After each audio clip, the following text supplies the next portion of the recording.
포이맨 칼럼. 지방교회에 대한 질문과 답변 3. 많은 분들이 지방교회에 대해서 정확하게 알지 못하고 심지어 오해와 편견을 갖고 있습니다. 여기 나오는 질문 답변은 그런 분들에게 도움이 되도록 편집했습니다. 지난번에 이어서 세 번째 질문 답변입니다. 질문 10. 지방교회는 왜 하나님의 경륜에 대해서 강조하나요? 지방교회가 하나님의 경륜을 강조하는 것이 아니라 신약 성경에서 하나님의 경륜을 중요하게 여기고 있다는 것을 알 필요가 있습니다. 바울은 디모데에게 믿음 안에 있는 하나님의 경륜보다 다른 것을 가르치지 못하게 하라고 편지했습니다. 바울은 하나님의 경륜에 초점을 두고 사역했습니다. 사도행전 2장 42절에서 초대교회 성도들은 사도들의 가르침과 교통 안에 꾸준히 머물렀다고 했습니다. 사도들의 가르침의 핵심이 하나님의 경륜입니다. 위트니 스리는 경륜을 말할 때 성경이라는 상자 속에 들어있는 다이아몬드라고 말했습니다.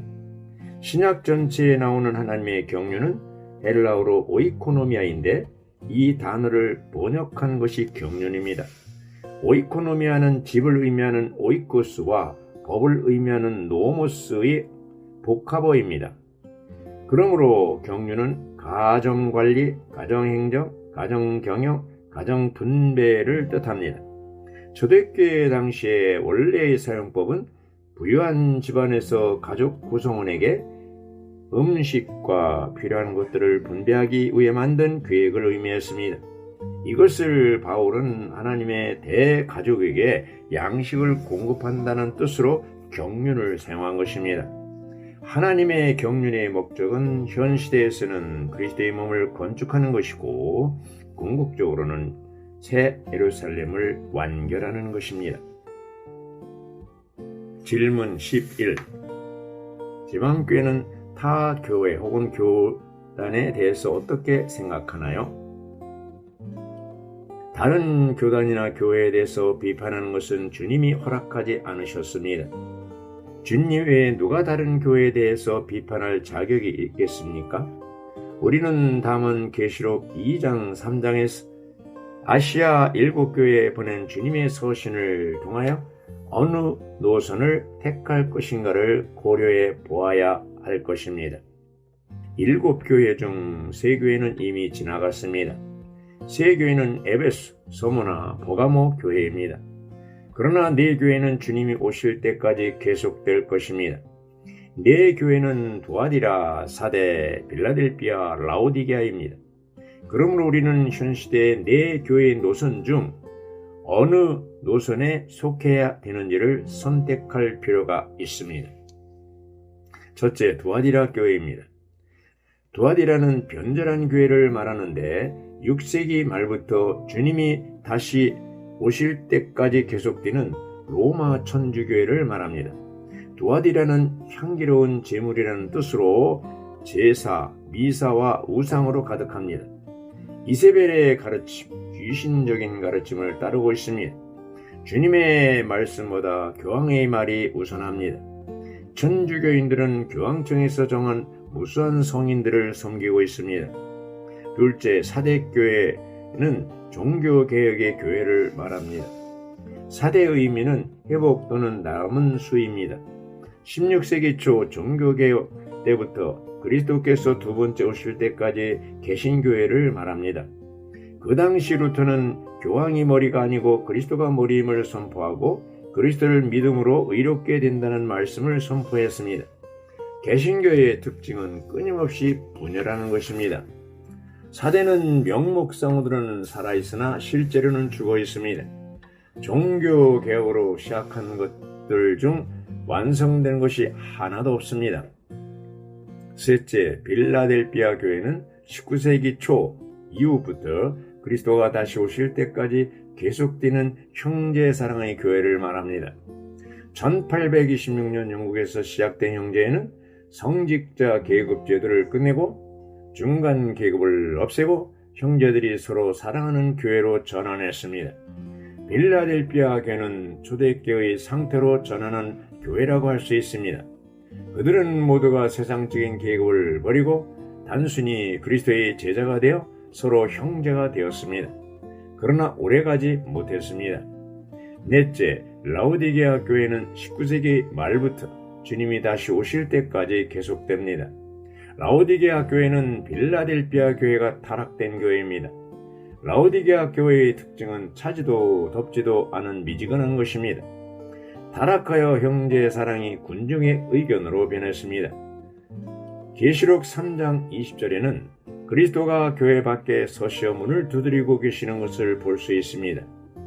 만일 그 가운데 있는 성도들 중 어떤 이가 마음문을 열고 주님을 맞이한다면 주님은 개인적으로 그들과 함께 먹고 마신다고 하셨습니다. 이상의 네 교회들을 관찰할 때 어느 노선에 있느냐가 중요합니다. 그러므로 우리가 다른 교회나 단체를 비판할 것이 아니라 빌라델피아에 이기는 이들로 사는 것이 더 중요합니다. 우리가 빌라델피아 교회의 노선에 있다면 반드시 형제 사랑을 회복해야 합니다. 형제 사랑이 없다면 이미 라오디게아에 빠진 것입니다.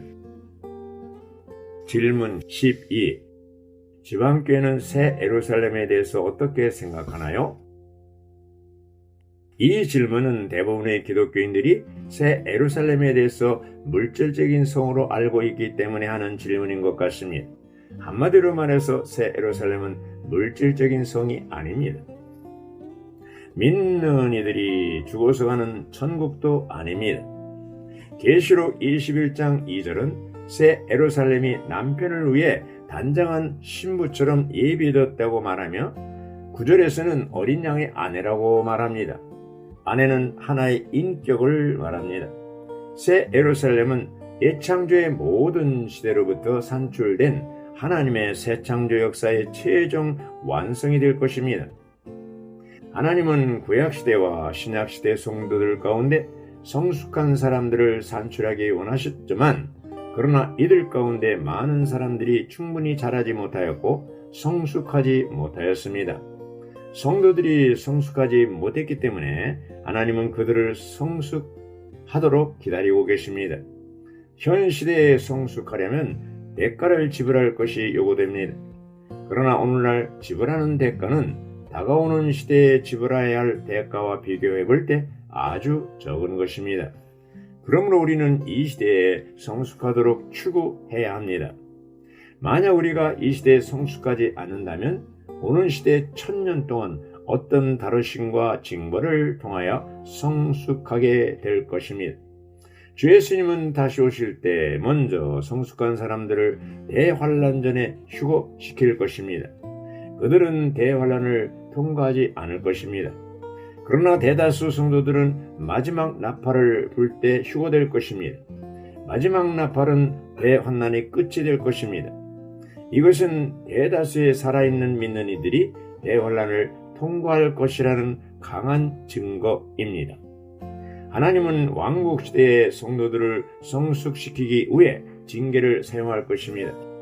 1000년 동안 이기는 이들은 하늘에 속한 부분에서 그리스도와 공동 왕으로서 땅을 다스릴 것이지만 패배한 믿는 이들은 1000년 동안 어두운 곳에서 슬피 울며 이를 갈 것입니다. 그러나 1000년 동안 훈련을 통하여 성숙하면 새하늘 새 땅에서는 모두가 신부로 단장될 것입니다. 그러므로 모든 구원받은 믿는 이들은 현 시대에 성숙하느냐 왕국 시대에 성숙하느냐에 따라 운명이 결정됩니다. 참으로 안타까운 것은 천주의 영향으로 무천년설을 믿고 있는 사람들이 의외로 많다는 것입니다. 현 시대에 어느 단체에 속해 있느냐가 중요한 것이 아니라 영적인 생명의 성숙이 중요한 관건인 것입니다. 현 시대의 지혜로운 사람은 영적인 생명이 빨리 자랄 수 있는 곳을 택할 것입니다. 현명한 자녀들은 현 시대에 성숙하기 위하여 시간과 물질을 투자할 것이고 어리석은 자녀들은 현 시대는 적당히 살고 오는 시대에 1000년간 징계받고 성숙하게 될 것입니다. 지방교회 성도들은 현 시대에 성숙하기 위하여 바울처럼 믿음을 지키고 선한 싸움을 싸우고 달려갈 길을 다 달려가고 있습니다. 이기는 이들은 천년 동안 그리스도와 공동 왕으로서 땅을 다스릴 것입니다. 아멘.